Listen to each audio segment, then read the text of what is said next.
13 tahun di Mekah, 10 tahun di Madinah. Masa tugas aktif Nabi cuma 23 tahun. Dalam waktu yang singkat 23 tahun mampu merubah peradaban dunia. Bu, Nabi diangkat jadi Rasul kan umurnya 40 tahun. Betul apa tidak? Mula-mula dakwah yang dilakukan Nabi sembunyi-sembunyi, dari rumah ke rumah, dari pintu ke pintu, dari orang ke orang. 3 tahun dakwah sembunyi-sembunyi, dapat pengikut nggak lebih 11 orang. Nggak digaji, nggak dapat fasilitas, nggak ada jatah beras. 3 tahun dakwah sembunyi-sembunyi, pengikutnya nggak lebih 11 orang. Sekarang calon gubernur mana yang masih mau kampanye? Kalau 3 tahun kampanye, yang milih cuma 11 orang. Bubar. Betul? Bikin tim sukses, calon gubernurnya nggak kepilih, timnya yang malah pada sukses. Betul apa? 3 tahun dijalankan oleh baginda Nabi dengan hati yang sabar, mengharap ridho Allah Subhanahu. Turun perintah, fasda bima tu'mar. Muhammad, sampaikan ajaran Islam ini terbuka. Sudahlah, nggak usah sembunyi-sembunyi lagi. Mulai periode menyampaikan Islam secara terbuka. Nabi kumpulin pemuka-pemuka Quraisy dekat Ka'bah. Untuk pertama kalinya Nabi pidato di depan umum. Tuan-tuan Quraisy, apakah tuan-tuan percaya kepada saya? Mereka semua serentak menjawab, percaya. Kenapa tuan-tuan percaya kepada saya? Anda Muhammad dari kecil nggak pernah dusta. Nabi bergelar Al-Amin, orang yang jujur, dapat dipercaya, bukan orang yang tukang janji tapi nggak pernah memberi bukti.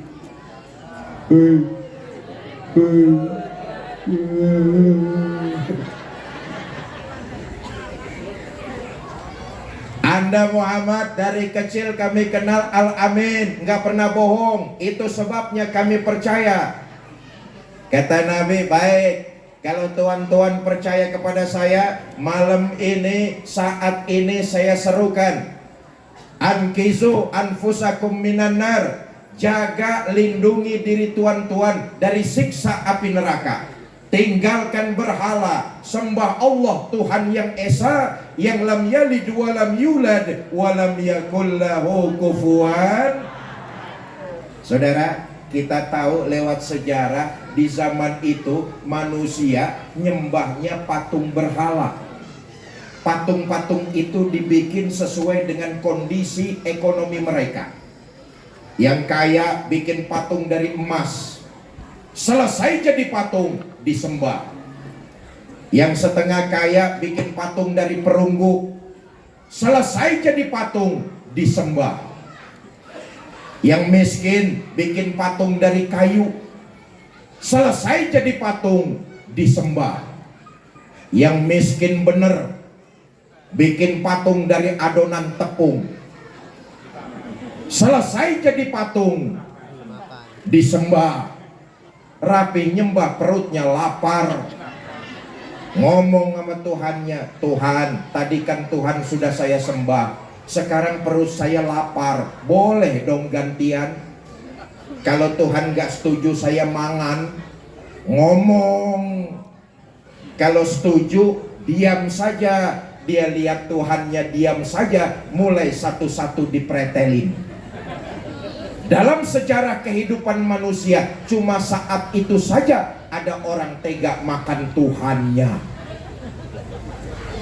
Bapak Ibu, saudara-saudara kaum muslimin yang saya cintai, 23 tahun, waktu yang relatif singkat, baginda Nabi mampu merubah peradaban dunia. Apa kunci keberhasilan Nabi? Nih aja nih yang pengen saya omongin nih. Mudah-mudahan pidato saya di Desa Margasari selesai dalam waktu 5 menit ini. Hah? Emang pidato di sini sampai jam berapa? Jam 12. Ikut nyumbang 5.000 aja nawar. Pertama, kunci keberhasilan baginda Nabi dalam menebarkan dakwah, beliau prinsipnya ana awwalun wajibun ma amartum bih. Aku orang pertama yang mengerjakan perintah sebelum perintah disebarluaskan kepada orang lain. Pantas kalau Nabi jadi contoh, pantas kalau Nabi jadi teladan, pantas kalau Nabi jadi panutan. Kenapa? Ucapan sama perbuatan sama.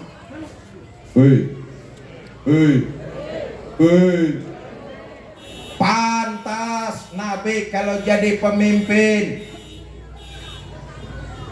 Apa sebab? Karena ucapan sama perbuatannya sama. Kalau Nabi bilang A yang dikerjakan. Kalau Nabi bilang B yang dilaksanakan. Pemimpin ucapan dengan perbuatan sama. Sayang, sekarang ini banyak pemimpin yang ucapan sama perbuatannya beda.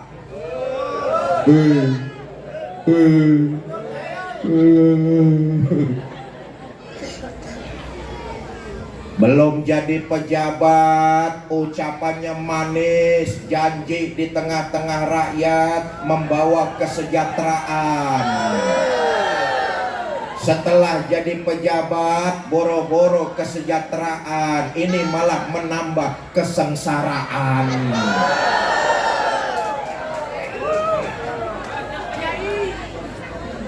Ayo kita lihat, maaf ya, dimulai dari harga BBM kemarin naik tuh, harga-harga kebutuhan hidup melambung tinggi. Walaupun akhirnya harga BBM turun lagi, tapi harga kebutuhan hidup sudah terlanjur naik, nggak bakalan turun itu. Betul. Maaf nih Pak, ini yang sangat merasakan dampak kenaikan harga kebutuhan hidup kaum ibu nih. Kita sebagai suami, tugas kita memberikan jatah harian untuk belanja, betul apa enggak? Tapi yang ngatur beli apa itu istri kita, mumet ndase. Mumet ndase apa? Bu, ibu dikasih uang 10.000 sama suaminya, suruh belanja, dapat apa?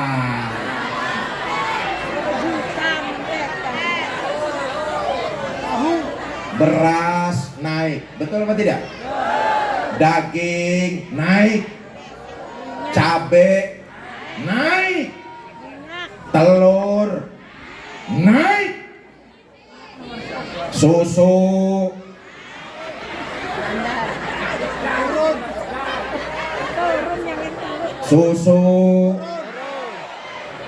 kendor.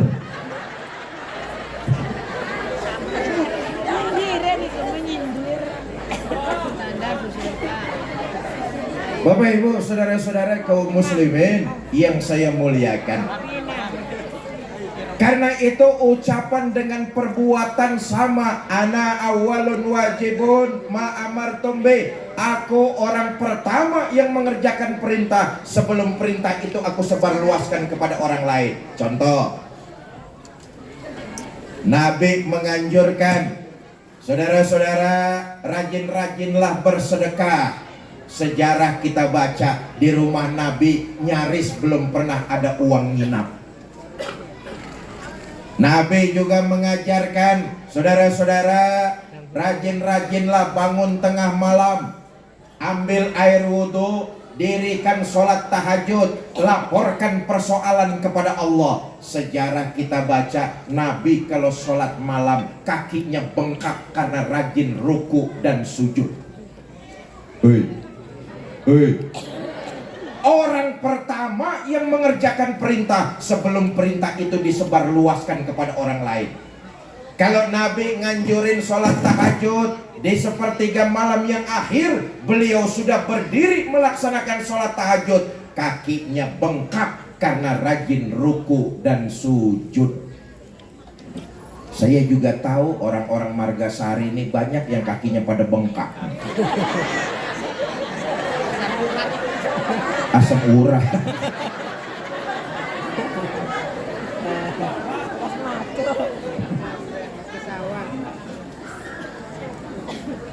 Bapak Ibu, saudara-saudara kaum muslimin yang saya muliakan, itu tadi saya katakan 40 tahun baginda Nabi diangkat jadi Rasul saat usia beliau segitu. Tugas aktifnya menyebarkan risalah Islam 23 tahun. Ujian, cacian, makian datang silih berganti. Jangankan cuma sekedar cacian, makian, sampai kepada penyiksaan fisik dan ancaman pembunuhan terhadap diri baginda Nabi. Lihat lagi sejarah, saudara. Ketika Nabi belum diangkat jadi Rasul, orang-orang kafir Quraisy senang kepada pribadi baginda Nabi. Kenapa? Nabi bergelar Al-Amin, orang-orang mempercayai. Nabi orang yang bergelar Al-Amin, jujur, tidak pernah berdusta. Maka orang-orang kafir Quraisy senang kepada pribadi baginda Nabi.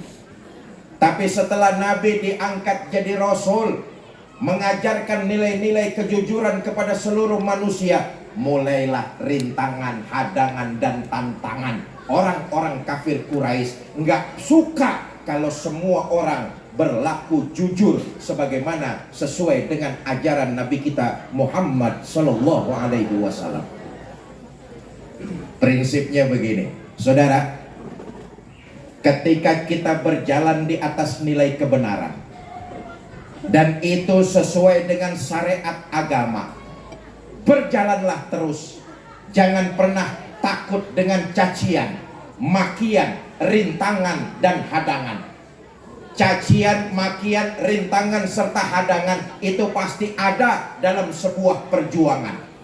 Tapi kalau kita yakini kita berjuang di atas nilai kebenaran, sekali kaki melangkah, jangan pernah surut mundur ke belakang. Nabi mencontohkan kepada kita, setelah beliau menyampaikan nilai-nilai kebenaran, cacian, makian, bahkan ancaman pembunuhan datang silih berganti menghadang baginda Nabi. Saudara, ini sebuah konsekuensi dari perjuangan menegakkan nilai-nilai kebenaran.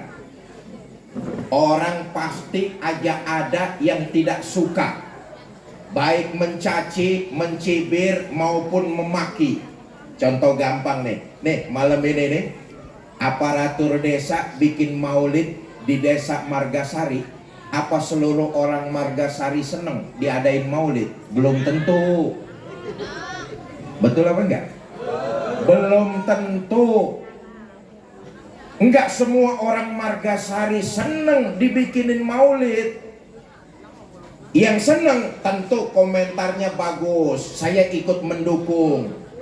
Tapi yang enggak seneng, boleh jadi dia enggak berkomentar, tapi hatinya ngeruwet, hatinya grundel.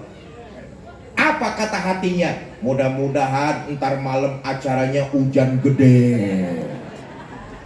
Betul apa enggak? Kok tahu, dengerin aja.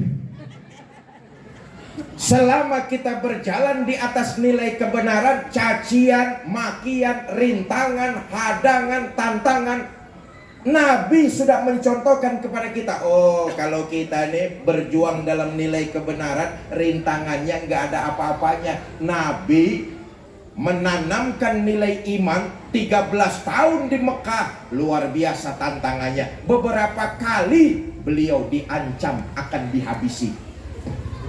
Saya singkat ceritanya. Saudara, ketika perintah hijrah turun, kabar ini didengar oleh kaum kafir Quraisy. Satu malam kaum kafir Quraisy ngumpul di satu tempat disebut Darun Nadwa. Hadir pemuka-pemuka kafir Quraisy. Yang mimpin rapat nggak tanggung-tanggung, Abu Jahal. Kata Abu Jahal, saudara-saudara, bagaimana ini? Pengikut Muhammad, orang-orang Islam, kita teror sudah, kita caci maki sudah, kita bantai juga sudah. Tapi kelihatannya tiap hari pengikut Muhammad selalu bertambah. Bahkan sekarang sebagian sahabatnya sudah pada hijrah ke Madinah. Ini bertanda Islam akan besar di Madinah. Bagaimana cara kita mengatasinya? Dari belakang ada yang nyautin, namanya Abu Lahab. Kata Abu Lahab, saya bilang juga dari dulu, Muhammad itu bunuh aja. Kata Abu Jahal, soal ngebunuh Muhammad sih gampang bro, tapi kan Muhammad nggak keluar dari batu. Dia punya keluarga, family, handai tolan. Nanti kalau keluarga besarnya nuntut balas bagaimana? Kata Abu Lahab, gampang. Kita ini orang Quraisy, punya banyak suku. Masing-masing suku punya preman. Preman bahasa Margasarinya apa preman? Hah? Geng. Geng Sambo. Lu yang ngomong lu. Kita ini orang-orang Quraisy punya banyak suku, masing-masing suku punya preman. Kumpulin premannya, bareng-bareng bunuh Muhammad. Nanti kalau keluarganya nuntut balas, mereka akan berhadapan dengan semua suku yang ada di bangsa Quraisy ini. Kata Abu Jahal, wah idenya Abu Lahab bagus juga. Bagaimana saudara-saudara peserta rapat? Setuju apa enggak? Setuju. Baik, kapan kita bunuh Muhammad? Lagi-lagi Abu Lahab memberikan ide. Enggak usah terlalu lama, besok malam aja kita bunuh Muhammad. Oke, besok malam kita bantai Muhammad, kita habisi dia. Tapi ingat, yang malam ini ikut rapat jangan sampai membocorkan keputusan rapat kita. Siapa yang membocorkan keputusan rapat malam ini, maka akan dikenakan sanksi. Bagaimana? Setuju? Setuju. Baik, rapat selesai, silakan bubar. Selesai dah rapat, pulang mereka ke rumahnya masing-masing. Karena rapatnya sampai tengah malam, di rumah pada ditanyain sama istrinya,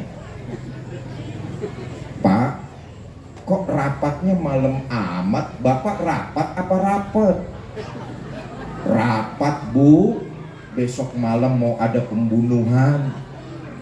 Pembunuhan? Iya. Siapa yang mau dibunuh? Muhammad, tapi jangan bilang siapa-siapa ya bu ya. Iya pak, iya. Pagi-pagi istrinya belanja sayuran, ngobrol sama tetangganya. Jeng, ono apa Mbak Yu? Ngano lo jeng, nanti malam mau ada pembunuhan. Pembunuhan? Iya. Siapa yang mau dibunuh? Muhammad, tapi jangan bilang siapa-siapa ya jeng ya. Iya Mbak Yu, matur suwun, matur suwun.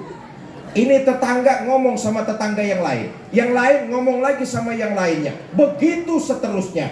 Dan hampir sesiang itu sebagian besar penduduk Mekah sudah tahu kalau nanti malam akan terjadi pembunuhan. Tahu dari mana? Yaitu tadi dari gerakan jangan bilang siapa-siapa. Habis maghrib kota Mekah sepi, selesai isya makin sunyi. Mendekati pertengahan malam, datang preman-preman yang disewa oleh Abu Jahal, ngepung rumah baginda kita Nabi besar Muhammad. Resiko sebuah perjuangan, menegakkan nilai-nilai kebenaran, bukan bertabur bunga kiri kanannya, bukan bergelar karpet merah, tapi cacian, rintangan, hadangan pasti akan datang.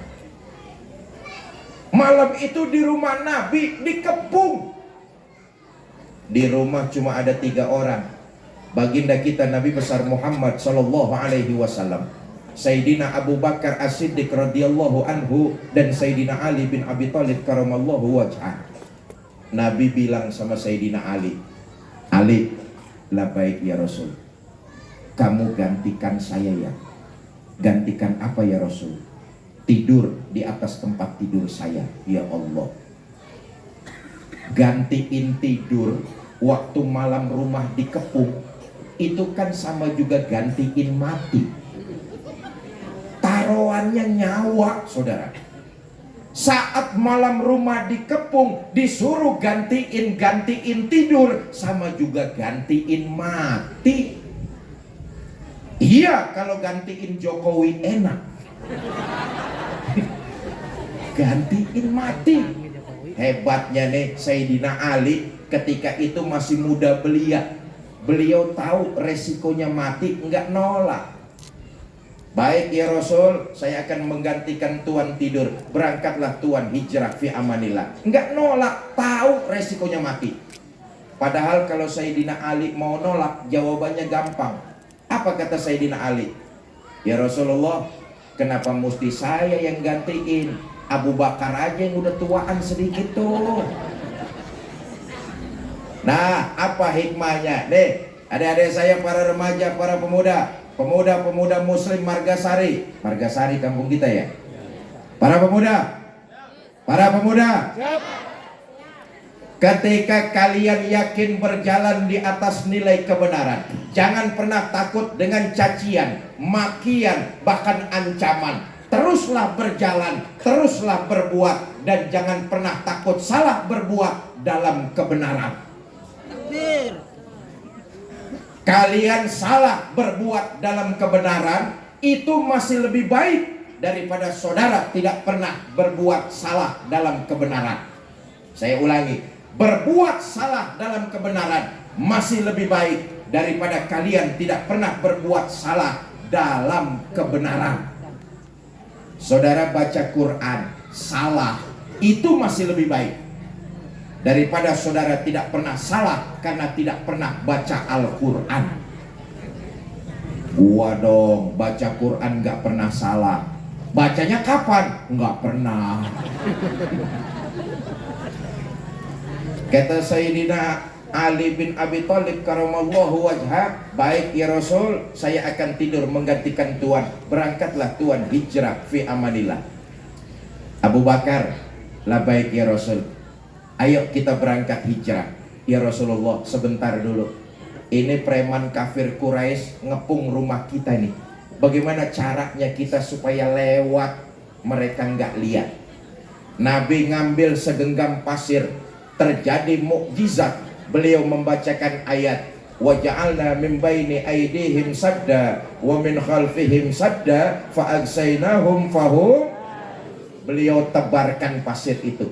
Preman kafir Quraisy ngepung rumah baginda Nabi, posisi berdiri tegap siaga, mata melotot. Nabi lewat nggak lihat.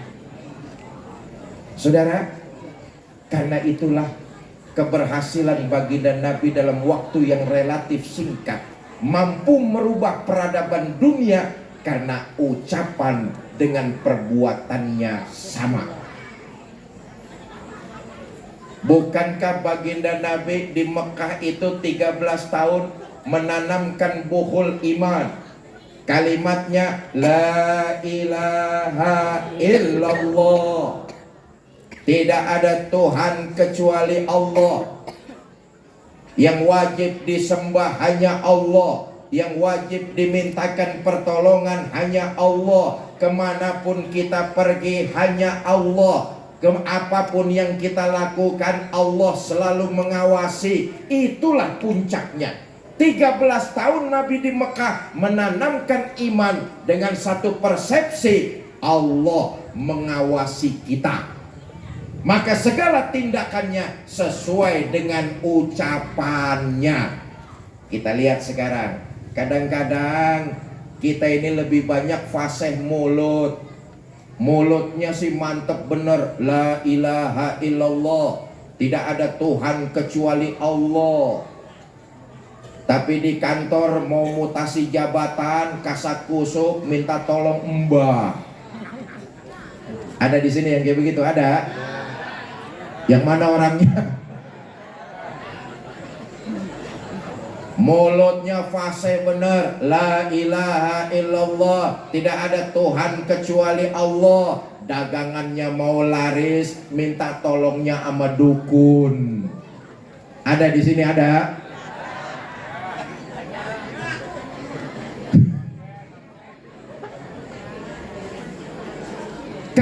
itu pantas kalau Nabi jadi manusia sukses. Itu meneladankan kepada kita. Kalau kita mau jadi manusia sukses juga, maka antara ucapan dengan perbuatan supaya sinkron.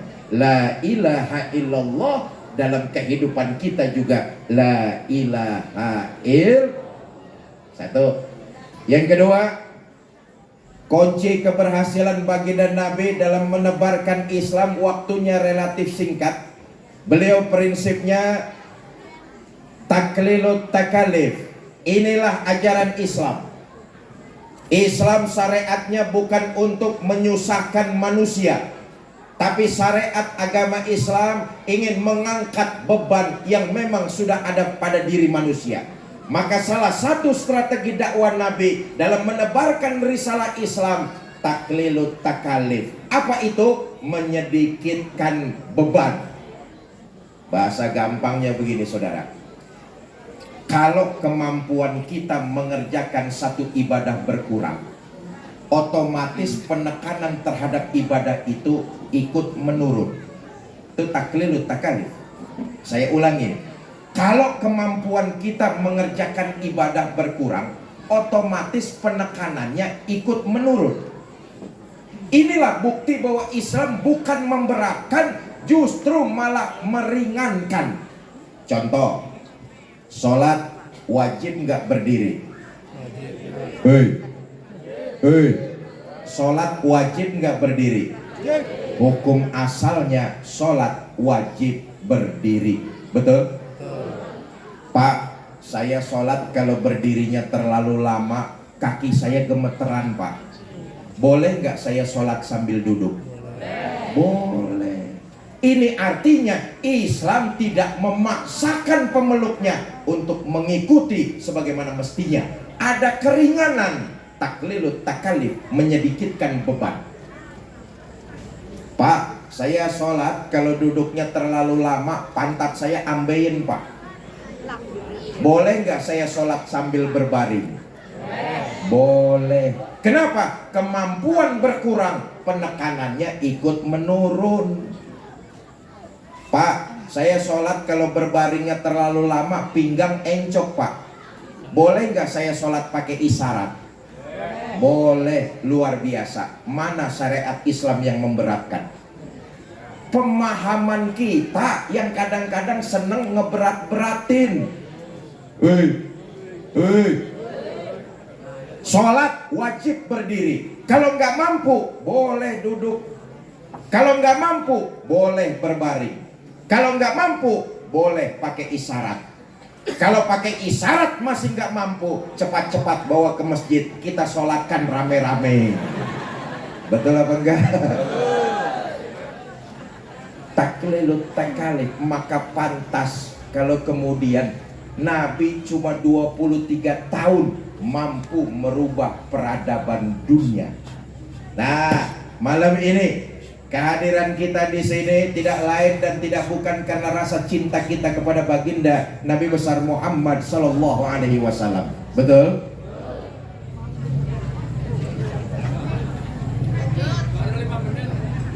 Iya, saya cuma ngelihat jam doang lah. Saya yakin semua yang ditanya nih di sini pasti jawabannya cinta. Bu, ibu cinta nggak sama Nabi Muhammad?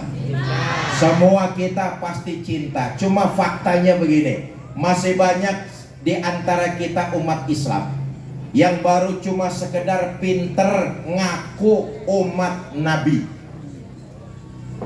Kita ini sebagian besar baru cuma sekedar pinter ngaku umat Nabi. Pertanyaannya, di akhirat nanti kita diaku sebagai umat apa tidak? Itu masalah utama. Yang namanya ngaku mudah, murah, siapa juga boleh ngaku. Betul? Bu, saya tanya nih, ibu kenal nggak sama Jokowi? Ngaku tuh. Saya tanya lagi, Jokowi kenal nggak sama ibu? Kasian deh.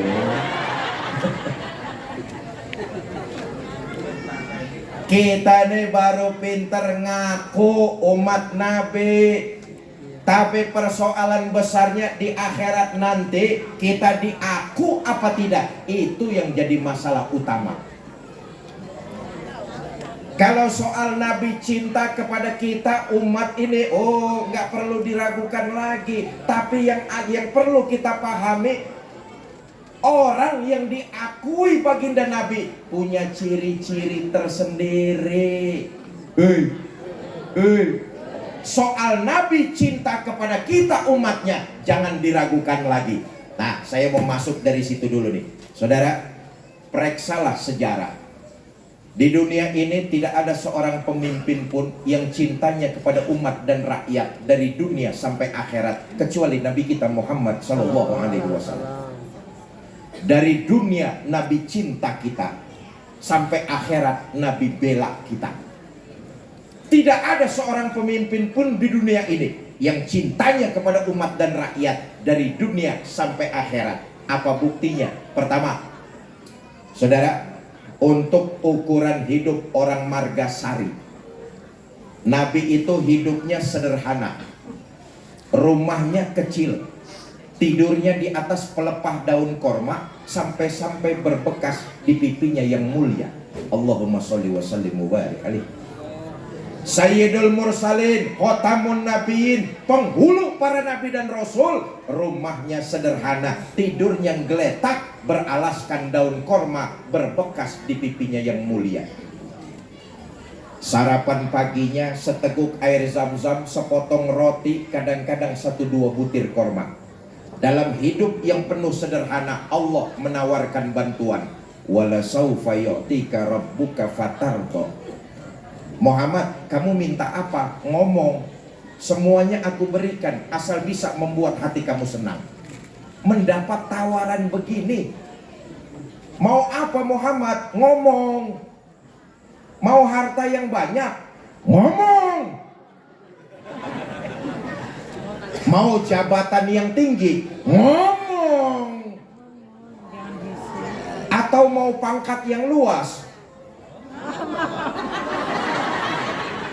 Bilang. Semua aku berikan asal bisa membuat hati kamu senang. Mau apa Muhammad? Ah, kita lihat. Dapat tawaran begini dari Allah. Apa jawab Nabi? Izan ya Rabb, la arda wa wahidun min ummati finnar. Ya Allah, apa artinya harta yang banyak, jabatan yang tinggi, pangkat yang luas? Itu semua tidak mampu menyenangkan hati saya selama masih ada satu saja umat saya yang ketinggalan di neraka. Walhasil Nabi lebih mementingkan umat dan rakyat, hidup sederhana daripada bergelimang harta, pangkat, dan jabatan. Sekarang ada nggak pemimpin kayak begitu?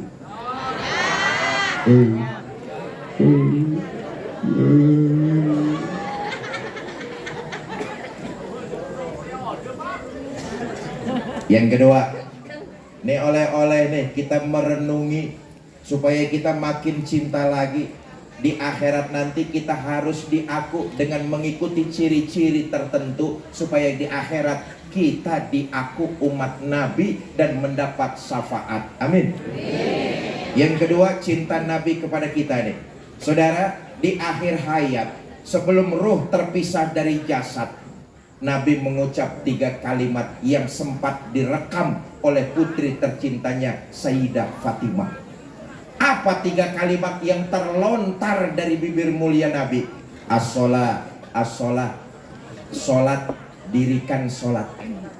Yang kedua, an-nisa, ittaqun nisa, wanita, lindungi, muliakan wanita. Yang ketiga, ummati, ummati. Sebagai seorang suami di akhir hayat, Nabi enggak manggilin nama istri tercintanya. Sebagai seorang bapak di akhir hayat, Nabi enggak manggilin anak semata wayangnya. Sebagai seorang kakek di akhir hayat, Nabi enggak manggilin cucu tersayangnya Sayyidina Hasan dan Husain. Tapi di akhir hayat, nama yang dipanggil-panggil melalui mulut mulia baginda Nabi, ummati, ummati. Kita semua umat Nabi besar Muhammad Bukan cuma itu. Ketika Nabi akan masuk ke dalam sorga, untuk melihat kehidupan sorga, Nabi masih munajat kepada Allah untuk diberikan keutamaan kepada umatnya. Dalam hadis qudsi Allah menyatakan, inilah keutamaan umat baginda Nabi Muhammad. Kenapa? Karena begitu dekatnya Nabi sebagai kekasih Allah Subhanahu wa ta'ala, sehingga kita umatnya diberikan keutamaan juga.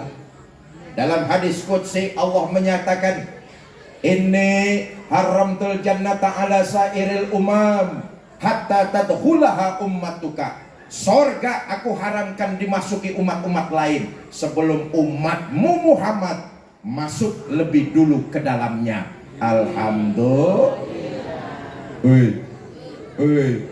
Jangan kecil hati.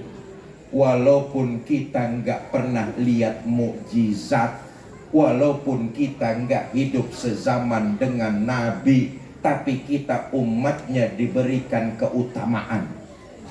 Di akhirat nanti nih semua nih dibangkitkan lebih dulu, dihisab lebih dulu, lewat sirotol mustaqim lebih dulu, masuk sorga lebih dulu. Kalau toh mampir ke neraka juga lebih. Ya jangan enaknya aja mau. Bapak Ibu, saudara-saudara kaum muslimin yang saya cintai. Di antara sekian banyak ciri-ciri umat baginda Nabi, satu saja yang ingin saya sampaikan. Ayo kita tunjukkan rasa cinta kita dengan bukti, bukan kamuflase di bibir saja. Maka kalau kita cinta kepada baginda Nabi, mulai malam ini dan seterusnya, kita tingkatkan kualitas ibadah kita kepada Allah Subhanahu wa ta'ala. Lihat lagi sejarah. Nabi kita Muhammad sallallahu alaihi wasallam adalah satu-satunya manusia yang terbebas dari salah dan dosa. Liyaghfirallahu ma taqaddama min dzambika wa ma ta'akhkhar. Andai kata kesalahan dan dosa baginda Nabi ada, Allah sudah memberikan jaminan ampun dari salah dan dosa kepada beliau. Kenapa? Beliau maksum, terjaga dari salah dan dosa. Sungguh pun demikian. Nabi dosanya sudah mendapat jaminan ampun, tapi ibadahnya makin luar biasa, khususnya ibadah sholat. Dosa sudah mendapat jaminan ampun, tapi ibadah sholatnya luar biasa. Saya yakin kalau ada orang Margasari dosanya sudah mendapat jaminan ampun, itu orang pasti berhenti sembahyang. Betul atau enggak? Nabi enggak, walaupun dosanya sudah mendapat jaminan ampun, ibadah sholatnya makin khusyuk dan luar biasa. Riwayatnya tidak lain dan tidak bukan istri beliau sendiri, Ummul Mukminin Sayyidah Aisyah radhiyallahu anha. Satu malam kata Sayyidah Aisyah, selesai saya sholat isya, saya siap-siap mau tidur. Saya lihat suami saya, Rasulullah Sallallahu Alaihi Wasallam. Saya lihat suami saya lagi sholat, saya pun tidur. Tengah malam saya terbangun, saya lihat suami saya masih sholat juga, saya pun tidur lagi. Sepertiga malam yang akhir saya terbangun, saya lihat suami saya masih sholat juga. Ya Allah, Bu, istri Nabi kalau tidur sebentar-sebentar bangun. Bu, istri Nabi kalau tidur sebentar-sebentar bangun. Istri Nabi kalau tidur sebentar-sebentar bangun. Istri orang Margasari kalau tidur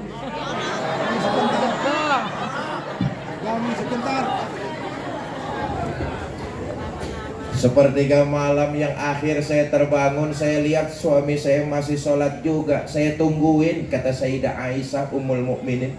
Selesai suami saya sholat, saya hampiri, saya tanya, "Bang, ada apa yang?" "Oh, Nabi itu kalau sama istrinya tipe suami romantis, Pak. Lihat lagi lah sejarah, Nabi itu paling lembut memperlakukan keluarganya. Kalau manggil istrinya kalimatnya mesra, ya Humaira, hai yang kemerah-merahan." Karena memang pipinya Aisyah, Sayyidah Aisyah itu putih kemerah-merahan. Nabi kalau manggil mesra, ya Humaira, hai yang kemerah-merahan. Bahasa anak sekarangnya, ada apa beb? Pak, Pak, nih ngajarin kita nih para suami nih, kalau manggil istri panggilannya yang mesra, penuh dengan kelembutan. Karena Nabi ngajarin kayak begitu. Panggilan memang kelihatannya sepele, tapi ternyata mampu meningkatkan keharmonisan dalam berumah tangga. Kita ini suami kadang-kadang kan enggak, terlalu jujur manggil istri tapi nyakitin. Udah tahu istrinya hitam, kalau manggil buluk sini dong. Jujur tapi nyakitin. Nabi enggak, ada apa ya? Kata Sayyidah Aisyah, "Bang, abang kan sholatnya, abang kan dosanya sudah mendapat jaminan ampun dari Allah. Terus ya kalau sholat jangan gitu-gitu bener, kenapa sih bang?" Kelihatannya istri beliau setengah protes. Apa jawab baginda Nabi? Aisyah, afala uhibbu an akuna abdan sakuro. Kamu pikir saya nggak senang oleh Allah saya mendapat gelar abdan sakuro, hamba yang pandai bersyukur. Makin diampuni kesalahan saya, makin saya bersyukur kepada Allah. Makin diampuni dosa saya, sujud dan ibadah saya kepada Allah makin saya tingkatkan. Saudara, kalau kita mau diaku umat baginda Nabi di akhirat, maka tidak lain syarat utamanya adalah mendirikan sholat. Di antara sekian banyak ciri pengikut Nabi, ruka'an sujadah, mendirikan sholat. Sekarang kita lihat lagi faktanya. Faktanya masih banyak di antara kita nih yang mengerjakan sholat cuma sekedar gugurin kewajiban aja. Sholat kita kerjakan, tapi maksiat tetap kita lakukan. Betul apa enggak? Sholatnya rajin, sama tetangga pelotot-pelototan. Ada di sini yang kayak begitu, ada? Oh, di sini sih nggak ada. Tadi saya udah ngobrol sama Kades. Kata Kades, "Ya Allah Ustadz, warga saya sih alhamdulillah rukun-rukun, sholat berjamaahnya juga rajin, sama tetangga rukun." Saya bilang, "Oh beda betul Pak Kades. Di kampung sebelah sana itu, saya sering kesini. Di kampung sebelah sana sholatnya rajin, tapi sama tetangga gontok-gontokan. Sholatnya mah rajin, tapi sama tetangga nggak pernah akur di kampung sebelah sana." Saya tanya, katanya pindahan dari kampung sini.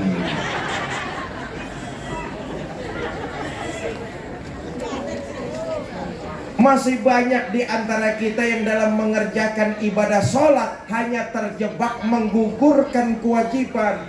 Padahal tujuan utama didirikannya ibadah sholat agar kita terhindar dari perilaku keji dan munkar. Betul apa tidak? Betul. Kalau sholat yang kita kerjakan sesuai dengan rukun syaratnya, dilakukan dengan tumakninah dan khusyuk, serta tata caranya benar, insya Allah maksud dari sholat akan kita capai, terhindar kita dari perilaku keji dan munkar. Kita lihat lagi nih, rupa-rupanya kita nih makhluk yang bernama manusia, walaupun paling sempurna, tapi ternyata dalam diri kita ada sifat yang disebut sifat bahimiyah. Inilah yang dipesan oleh Imam Ghazali. Dalam diri kita ini ada sifat bahimiyah.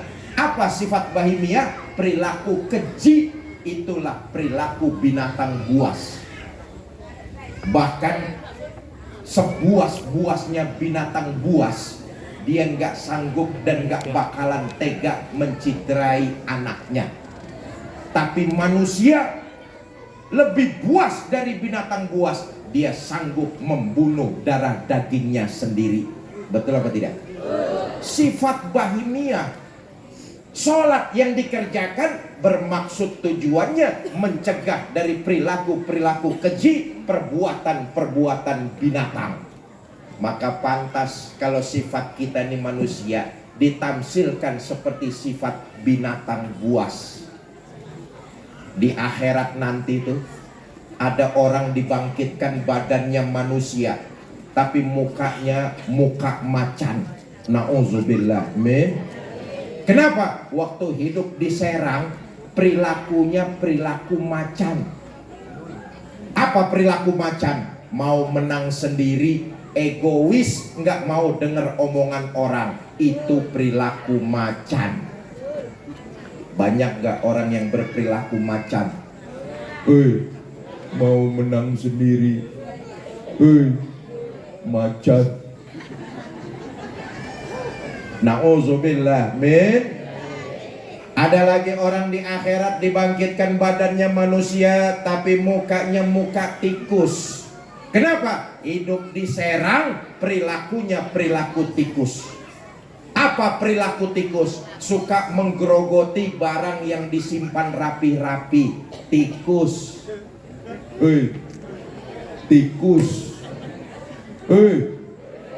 Tikus. Menggerogoti barang yang disimpan rapi-rapi. Tikus. Beras rakyat disimpan baik-baik di Bulog, digerogotin. Tikus. Uang rakyat disimpan baik-baik di bank, digerogotin. Tikus. Tikus. Suami naruh uang di bawah lipetan baju.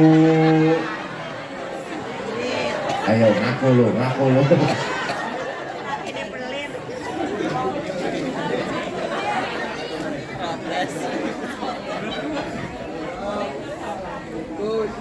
Di antara sekian banyak ciri-ciri pengikut baginda Nabi, satu saja malam ini, tingkatkan kualitas ibadah kita, khususnya ibadah sholat, saudara. Karena itu janganlah sampai lagi kita mengerjakan ibadah sholat cuma sekedar menggugurkan kewajiban. Tapi makna dari ibadah sholat, tujuan tertingginya adalah terhindarnya kita dari perilaku-perilaku keji dan munkar. Selesai kita melaksanakan ibadah sholat, kembali kita ke tengah-tengah masyarakat, maka kita jadilah muslim yang menebarkan nilai-nilai kebaikan. Rahmatan lil. Saya tutup dengan korelasi. Nabi sholatnya luar biasa. Selesai beliau sholat, jadi muslim di tengah-tengah masyarakat, menebarkan kebaikannya juga luar biasa.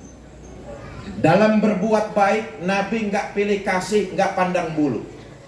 Jangankan kepada orang sekampung, jangankan kepada orang seagama, kepada orang lain agama, Nabi tetap menebarkan nilai-nilai kebaikan. Ini keberhasilan ibadah sholat yang dilakukan beliau. Ini yang harus kita teladani dan kita contoh. Berhasil sholat kita, berhasil komunikasi kita kepada Allah, kembali ke tengah masyarakat, menebarkan nilai-nilai kebaikan, jadi muslim yang rahmatan lil.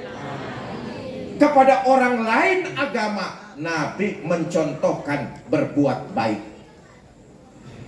Di pojok kota Madinah ada Yahudi tua buta. Tiap hari Nabi datang nyuapin makanan. Lagi enak-enaknya disuapin makanan, ini Yahudi dengar di depannya ada orang lewat, berdiri dia lalu pidato. Mas, yang barusan lewat di depan saya, hati-hati kalau ketemu Muhammad. Jangan dipercaya omongannya, Muhammad tukang bohong. Padahal yang lagi nyuapin dia, junjungan kita baginda Nabi besar Muhammad. Ayo lihat Pak, Nabi asli orang Mekah. Betul atau tidak? Ini orang asli orang Madinah, kampungnya beda, negaranya beda. Nabi pemimpinnya orang-orang beriman. Ini Yahudi kelotokan. Nabi dengar dicaci maki, enggak merah kuping Nabi, enggak berhenti nyuapin makanan, malah terus disuapi oleh Nabi dengan penuh penghormatan. Allahumma sholli wa sallim wa barik alaih. Besok Nabi datang lagi nyuapin makanan, sedang enak-enaknya disuapin makanan, Yahudi dengar di depannya ada orang lewat, berdiri pidato lagi. Mas, yang barusan lewat di depan saya, hati-hati kalau ketemu Muhammad, jangan dipercaya omongannya, Muhammad tukang sihir. Nabi terus nyuapin dengan penuh memuliakan, ngewong ke wong. Nabi terus nyuapin dengan penuh memuliakan, menghormati, wong ke wong. Allahumma sholli wa sallim wa barik. Saya tanya nih orang-orang Margasari, kira-kira masih mau nyuapin nggak kalau yang kita suapin caci maki kita? Hah? Suapin aja terus, tapi makanannya campurin racun sedikit.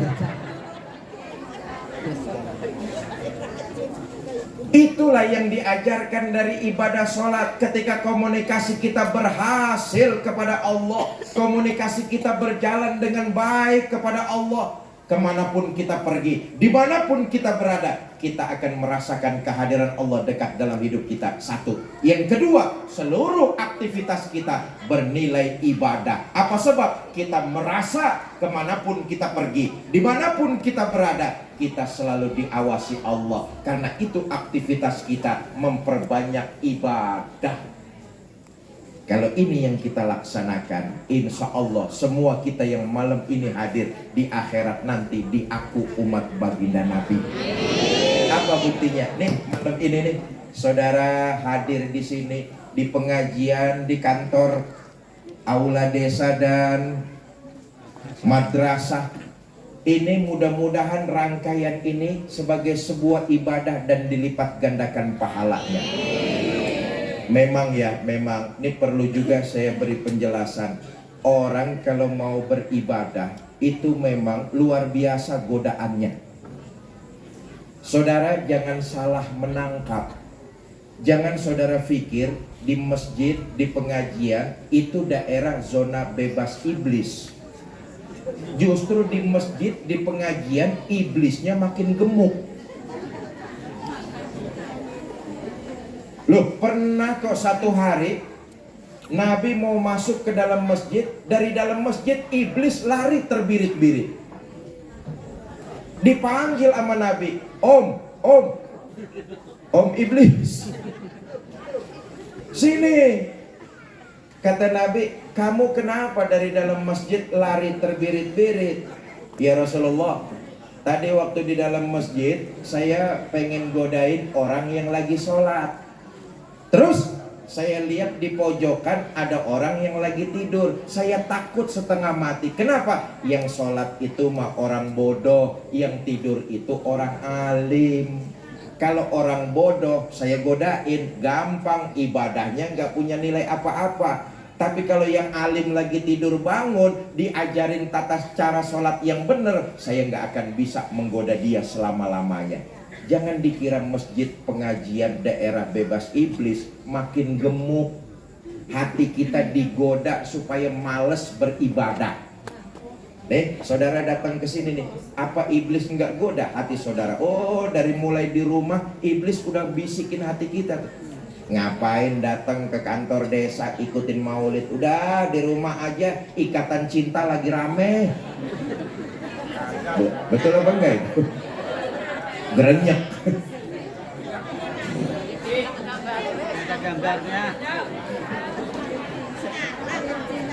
Saudara datang ke sini ngikutin maulid, lawan tuh godaan iblis. Kenapa? Karena memang mau ibadah supaya di akhirat diaku umat Nabi. Datang ke sini, enggak, saya mau memperbanyak ibadah supaya nanti di akhirat saya mendapat syafaat Nabi Muhammad. Saudara datang ke sini nih, ini ibadah nih. Di sini iblis bukan diem. ngusik-ngusik lagi hati kita. Kata iblis, ya udahlah, nanti sampean di tempat pengajian, oke, datang ke sana. Sampai sana ngobrol aja ngobrol, ngomong aja ngomong, ustadznya jangan didengerin. Iblis tuh, hei, hei, iblis, hei. Saudara lawan lagi bisikan iblis. Enggak, saya mau datang ke pengajian, mau menang dengerin pidato ustadznya. Iblis enggak bakalan diem, digoda lagi hati kita tuh. Kata iblis, ya udahlah, ntar sampai pengajian sampean nggak usah ngobrol, diem aja, duduk nyender tapi tidur. Paling nggak seneng iblis ngelihat makhluk yang bernama manusia beribadah kepada Allah Subhanahu wa Ta'ala. Karena itu jelaslah di antara sekian banyak ciri yang utama meningkatkan kualitas ibadah, khususnya ibadah sholat, supaya kita mendapat syafaat Nabi kita Muhammad Sallallahu Alaihi Wasallam. Sudah jam 8 lewat 3 jam lebih ini. Mari sama-sama kita baca suratul Fatihah. Mudah-mudahan kita semua yang hadir malam ini dipanjangkan umur dalam taat kepada Allah, diberikan kita rumah tangga sakinah, mawadah dan rahmah, dikaruniakan kita keturunan yang soleh dan soleha, diwafatkan kita dalam kondisi husnul khatimah, mendapat syafaat Nabi kita Muhammad Sallallahu Alaihi Wasallam. Bitil kalniyah al-Fatihah. Alhamdulillah. Iya kena aku